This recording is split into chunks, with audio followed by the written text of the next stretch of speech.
Danke sehr. Nun ist für die ALDE-Fraktion Herr Pavel Telička am Wort für 2 Minuten. Thank you, Madam Chair, Madam Commissioner. Thank you very much indeed, Vice President, as well for the presentation. Wim van den Kamp spoke of the baby being born. We, of course, will now see whether the baby is well developed, whether the legs are as well as developed as the arms, and especially if it has a complex brain and if it is balanced for future development.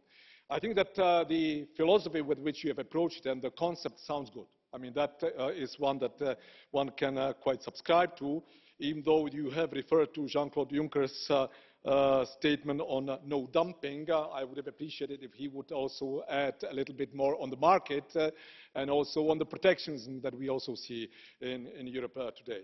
But I think we need to give it a chance, and not only that, we need to develop it and we need to make sure that the package works in all its dimensions that you have presented.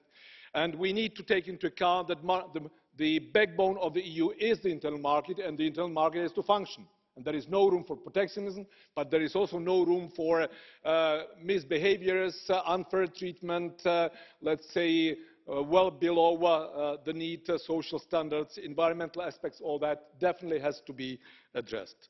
Now, I would like to make a few comments towards my colleagues, MEPs. This is, ladies and gentlemen, a package. And we see it on a daily basis, looking at different national measures, which in fact are fragmenting the internal market, that it's high time for this package to be addressed, to be developed, and to be approved in a balanced way.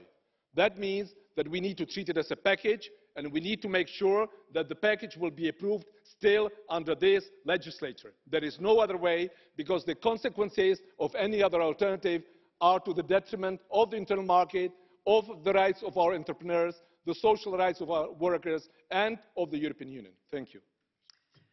Thank you, Mr. Telička. Mr. Telička, there's a blue card for you from Mr. Frunzulica. Do you accept it? Mr. Frunzulica, you've got 30 seconds. Thank you very much, Madam Chair. And please, the councillors that are helping you, they should have to look on the room. They don't look, unfortunately. I would like to ask our colleague, and of course,